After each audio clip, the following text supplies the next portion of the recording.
पुण्यातील दीनानाथ मंगेशकर रुग्णालयाच्या बाहेर आंदोलन केलं गेलं। शरद पवार यांच्या राष्ट्रवादीकडून जोरदार आंदोलन करत घोषणाबाजी करण्यात आली। आंदोलकांनी रुग्णालयाच्या गेटवर चिल्लर पैसे फेकले। दीनानाथ मंगेशकर रुग्णालयाबाहेर अखंड मराठा समाजाने आंदोलन केलं। रुग्णालय प्रशासनाच्या विरोधात सदोष मनुष्यवधाचा गुन्हा दाखल करा अशी जोरदार घोषणाबाजी या सगळ्या आंदोलनकर्त्यांनी यावेळी केली।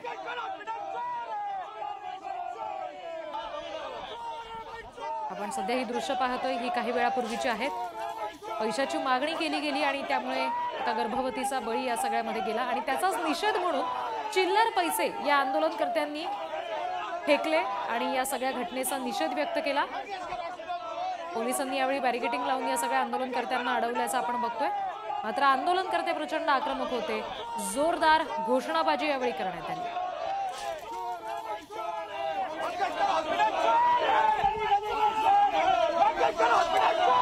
महानगरपालिकेने 27 कोटी रुपयाचा टॅक्स वसूल करण्याकरता या हॉस्पिटल लगेच सील लावावं।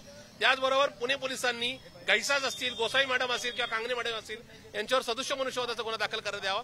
आणि सगळ्यात महत्त्वाचं म्हणणं, हे हॉस्पिटल चॅरिटेबल नाही का हॉस्पिटल आहे। या हॉस्पिटलला दिलेली जमीन ही पुणेकरांची, महाराष्ट्र शासनाची आहे।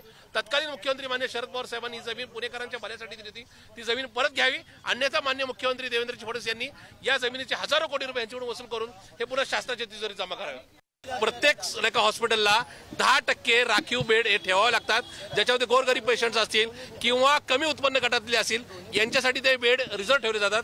त्याच्यामुळे येणाऱ्या 7 दिवसात शासनाने यांनी जो काय 34 कोटीचा निधी आहे ज्याच्यातून गोरगरिबांची सेवा केली जावी, त्या निधीचा कसा वापर झाला त्याचा एकदा तक्ता जाहीर करावा। आणि त्याचबरोबर जे 10% बेड हे सर्वसामान्य नागरिकांना दिले जातात त्याचा काय वापर झाला हे मागच्या 10-20 वर्षाचा ताळेबंद हा सुद्धा पुणेकरांसमोर जाहीर करा। ज्या दिवशी हा गुन्हा घडला, ज्या दिवशी निरपराध महिलेचे प्राण गेलेले आहेत, त्या दिवशी या मंगेशकर हॉस्पिटलमध्ये संबंधित ऑन ड्युटी जे डॉक्टर होते त्यांच्यावरती 106चा डेथ बाय निग्लिजन्सचा गुन्हा दाखल झालेला पाहिजे आणि या सर्व डॉक्टरांवर लवकरात लवकर कारवाई केली गेली पाहिजे। वारंवार यांचा जो फ्रॉड आहे हा बाहेर आलेला आहे, परंतु आज जी घटना घडली त्या घटनेच्या माध्यमातून आज हे उघडकीस आणण्याची संधी आम्हाला आज इथे मिळालेली आहे।